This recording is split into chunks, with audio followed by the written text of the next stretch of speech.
মাদ্রাসা ও এতিমখানায় আমরা অবস্থিত আছি। এইখানে একটা ছোটখাটো একটা সরকারি অনুদান পাওয়া গেছে। এটা সার্বিক তত্ত্বাবধানে আছে সিনিয়র ভাইস প্রেসিডেন্ট গিয়াস কাকা এবং আমি এবং আরো অনেকে আছে যারা হ্যাঁ অনেকেই আছেন যারা ব্যস্ততার কারণে আসতে পারেন নাই। যাই হোক, আমরা আজকে এই মহতী কাজের উদ্যোগ নিয়েছি। আল্লাহ যেন আমাদের সফল করেন এবং ছোটোখাটো বাচ্চারা যারা কোরআনের পাখি ওরা যেন সঠিকভাবে শিক্ষা গ্রহণ করতে পারে আমরা আশাবাদী, এবং ওদের সার্বিক তত্ত্বাবধানে যেন আমরা মৃত্যুর আগ পর্যন্ত কাজ করতে পারি, আল্লাহ যেন সেই তৌফিক দান করে। এবং আজকে প্রথম কাজের ভিত্তি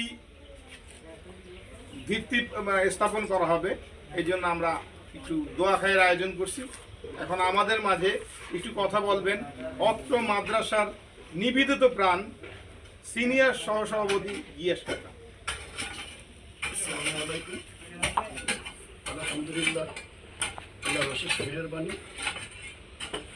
আমাদের মাদ্রাসা এবং এতিমদেরকে নিয়ে আমরা সবসময় আসি এবং সবসময় সহযোগিতা করে আসছি, এবং কীভাবে সুন্দর হবে এবং ওদেরকে কীভাবে লেখাপড়া ঠিক মতন করা যায় এবং ওরা কীভাবে মানুষের মতো মানুষ হতে পারে সেই জন্য আমরা চেষ্টা করে যেতেছি। সামনে সুন্দর হবে মাদ্রাসাটা, সামনে আরও চিন্তাভাবনা আছে বড় করার জন্য।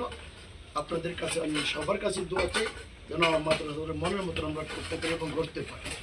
এই জন্য আজকে যে আমরা ছোটোখাটো একটা কাজ পেয়েছি আলহামদুলিল্লাহ, এটি আমাদের জন্য অনেক বড় কাজ। সবার সহযোগিতা আমার দুটো কাকা খুব চেষ্টা করছে এবং সামনে আরও চেষ্টা করবে বড় কাজ আনার জন্য। ইনশাল্লাহ আমার আশা আছে এইটা পুরোটা মাস্টার প্ল্যান করার জন্য। আপাতত আমাদের ছাত্র বৃদ্ধিতে আমরা ছোটোখাটোভাবে 3টা রুম করতেছি, একটা গেস্ট রুম আর 2টা শিক্ষা রুম। দোয়া করবেন আল্লাহ যেন আমাদেরকে আরও বড় করে করার তৌফিক দেয়।